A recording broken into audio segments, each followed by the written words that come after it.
Hey everyone, I'm Lena von Fritschen. Welcome back to our second episode of Freight Perspectives, our monthly podcast. Thanks for joining us again if you were here for the first one, or welcome if you're just tuning in now. So, for those who follow us on Substack, you'll know we love diving deep into the European road freight market. We really try to kind of peel back the layers using data to bring a bit more clarity and transparency to everything around freight procurement. So that means if you're a shipper, a carrier, or just curious about the industry, feel free to listen and learn. And as always, I'm joined by Christian Dolderer, our expert. And today we're tackling the world of intermodal transport and how it stacks up against road freight. There's a lot to unpack here. So, Christian, let's jump in. First question. When we talk about intermodal transport, what are some of the kind of big picture challenges and opportunities you see shaping that industry right now? And maybe specifically, how does that relationship look when we compare it head to head with traditional road transport? Yes.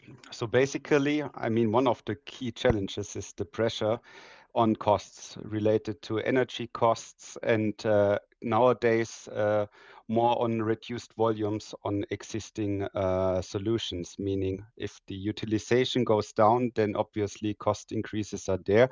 And this is currently really impacting. But also infrastructure hurdles causing problems with reduced reliabilities and delays on the routes. And one of the maybe structural or biggest challenges is that intermodal is often compared to and assessed like road transportation instead of an own mode of transport. And I think in the head, this makes a huge difference, because if you compare one solution with the other and you think all the time it needs to cover exactly the same possibilities than the other solution, then it gets difficult. Yeah. And now it gets a little confusing sometimes when you look at the data specifically. So, on the one hand, we sometimes see reports suggesting intermodal usage might be dipping slightly in some areas, but then you also see clear signs of strategic growth on specific routes. So, how do you make sense of these seemingly different pictures? What factors do you think are behind these contrasting trends we're seeing? Yeah, I mean, usually you read about intermodal transportation, and that's intermodal transportation, but there are various segments and areas of intermodal transportation. So if we speak about short sea usage, for instance, which I also consider as intermodal operation or solution, this is actually increasing. If we speak about train intermodal, then we still have different segments. So we have the segment which is related to just embark solutions, so roll on, roll off services, for instance. There we, within our data, also measured that the intermodal usage decreased compared in 2023 and 2024 compared to 2022. And this completely aligns with UIRR figures, which reported a 10.5% decrease in intermodal usage. And exactly this is the case. So speaking about a different segment, which would be then strategic intermodal usage, for instance, there we see an increase, and it is also measurable in our data. So the intermodal share within our data sets increased by 1.8 percentage points from 2022 to 2024.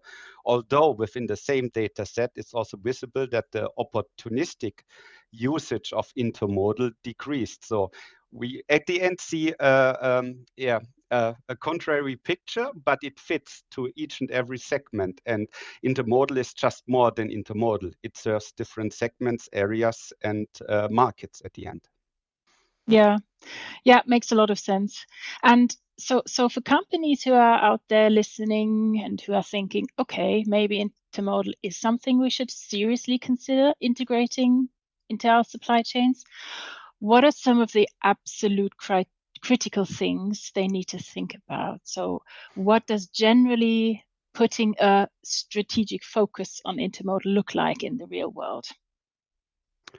Well, as mentioned, I think intermodal needs to be seen as intermodal. So it's a complete different Yep. sort of transportation. It's not road transportation on tracks. It is a different kind of transportation. So there need to be that focus, that strategic focus on intermodal. But this also requires changes in processes and also bundling of volumes. And then at the end, also create with partners, with operators, then such an intermodal solution.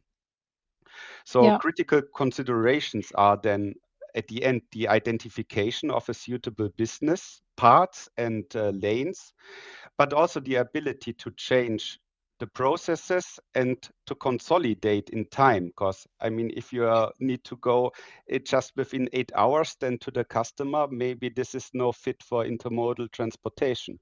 So strategic in this sense means a joint creation of new solutions and then involving operators and maybe also other shippers in order to collaborate, bundle and balance flows. And as many are doing, for instance, a pure RFQ during a tender for intermodal solutions on existing lanes, etc. This is rather something I see as a opportunistic usage of intermodal transportation instead of a strategic choice. Mm.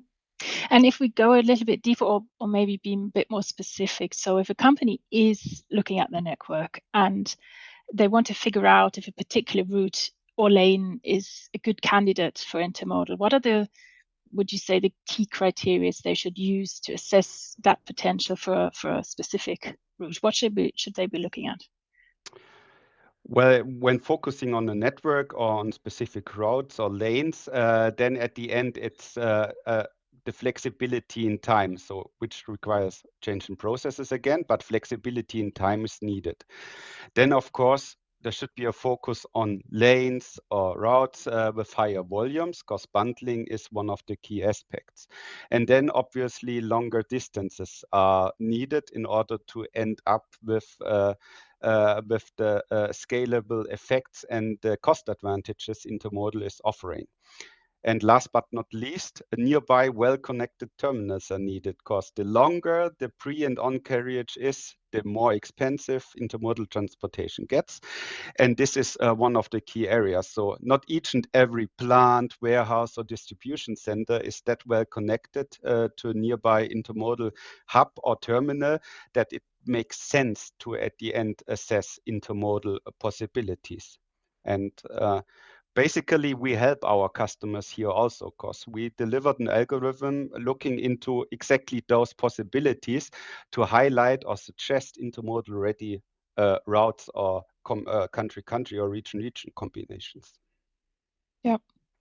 So when looking ahead, so now a little bit of a future discussion, especially if we anticipate environments where capacity might be tighter, as we all know it is.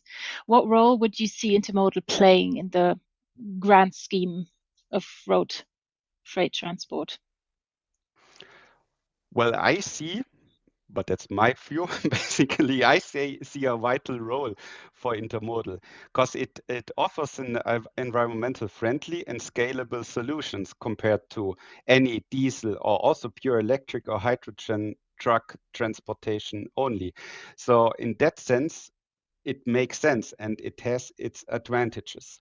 However, I mean, without changes to the existing processes and supply chains, this won't happen. Because at the end, there's also significant cost increases to be expected for both sides, but particularly also capacity related on the road side.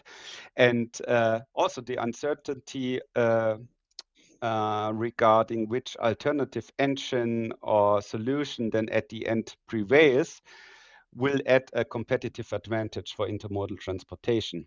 But without a doubt, infrastructure is a hurdle, and a lot of homeworks need to be done there in order to increase the capacity. But also for road transportation, with eroding bridges and infrastructure, especially in Germany or other parts of Western Europe, this is also something which will cause future problems and negatively impact the efficiency of road transportation. Mm. And touching upon on that specifically, so thinking about future-proofing supply chains, so making them more resilient against potential disruptions or capacity crunches. What advice would you give companies specifically, and how can intermodals contribute to building that kind of resilience? I think starting maybe with just an idea that, for instance, intermodal could act as the scalable backbone, especially between warehouse, distribution centers, and plants, transportation. This is maybe a different view to the market and to the existing view on intermodal as such. And also, when nowadays planning, for instance, new warehouses, new distribution centers, but also if network change will get mandatory to whatever reasons, then also start looking into how well, for instance, intermodal solutions can then be developed from the scratch, instead of just saying, okay, road will manage, and then let's see what we can do with the other modes around of it. So just also see intermodal as a own mode of transport, and at the end then assess whether it makes sense from the beginning to change processes to that solution. So planning it in from the very beginning makes sense. So that was very insightful. Thank you, Christian. I think understanding intermodal strategically is so crucial for anyone navigating the freight market, especially right now. So to our listeners, thank you for tuning into the second episode of Freight Perspectives. We hope this conversation gave you some valuable takeaways. If you want to dive deeper into what we do and our analysis on the European road freight market, check out our Substack. So that's all for this month. A big thank you again to Christian for joining. We'll be back next month with another deep dive into the world of freight. Until then, take care.